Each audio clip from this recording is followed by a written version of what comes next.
Welcome everyone, this is your host Abraham El Jaguar, a professional game master. Today I want to talk about something that could be of use, of great help when interacting with many non-player characters in a tabletop RPG session. This is specifically for the game master to apply, and it is somewhat related to a video that I did sometime, I think it was yesterday or the day before, where I talked about how to roleplay many non-player characters at the same time. You will find the link to that video on screen right now. But we also need to consider the mechanical aspect of non-player characters. A lot of players actually dislike it when they encounter situations with many non-player characters that you need to make rolls for each one of those non-player characters. This also means that the player characters are also going to be making a lot of rolls, usually related to battle. You have these big battles, and suddenly you're fighting 16 goblins or something like that. Or maybe you're in a social environment and you're delivering some sort of speech, discourse, presenting an argument to a lot of people. And now you need to make a roll for each one of those individuals to see if you can persuade them, right? It's a bit annoying, but I would also say it doesn't make sense with the role play. And what do I mean by that?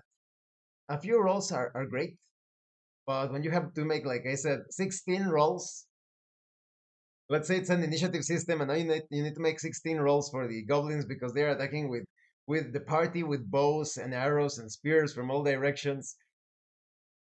Because in a fictional or real situation, the enemies do not take turns attacking.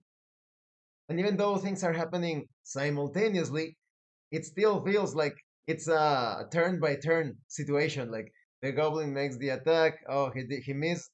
The other goblin makes the attack. Um, he connected. The attack was successful.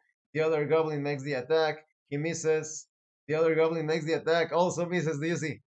And again, in the case of a social situation, you're delivering this argument, and now you need to make a roll to see if you convince this guy, if you convince that guy, if you convince that other guy. So there are some quick solutions to this. There are many ways, in fact, you could handle this situation. Make just a few rolls for all of them, perhaps even just one roll.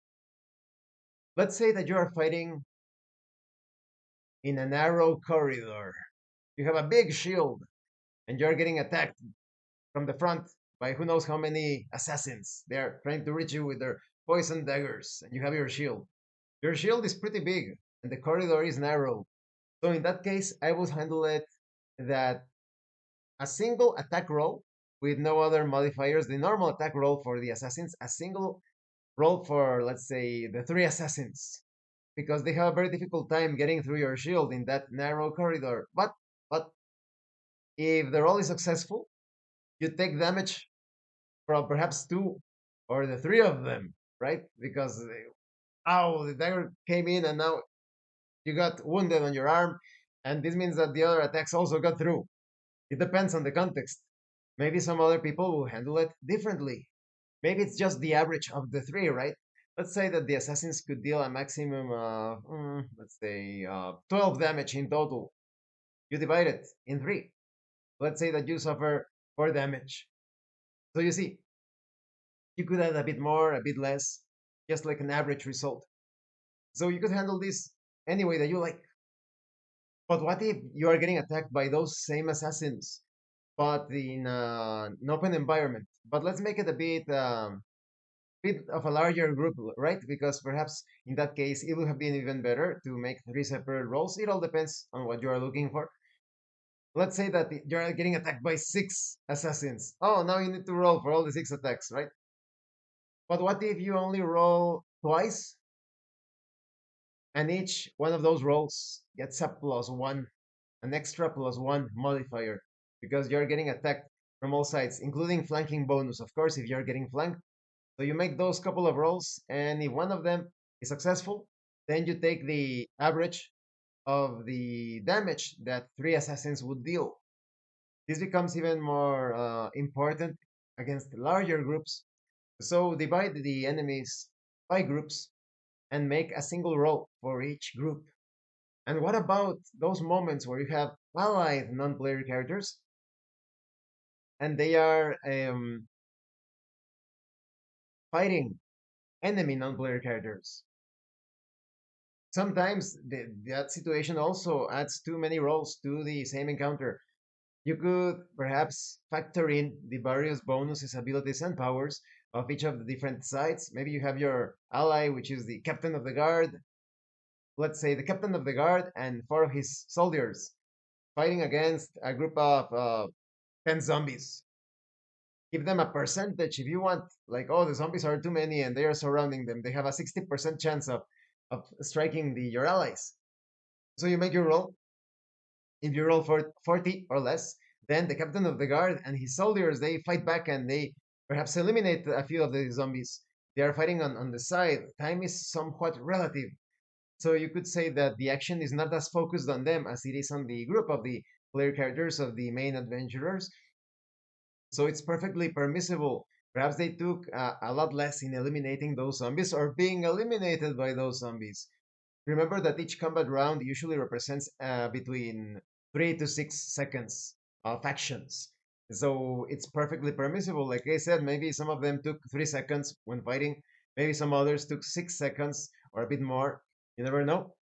And so whenever you are handling or controlling many non-player characters, consider making a single roll for a bunch of them, adding perhaps a modifier to the attack roll, or perhaps making a single attack roll without modifiers, but they deal a lot more damage or an average of damage if they successfully attack.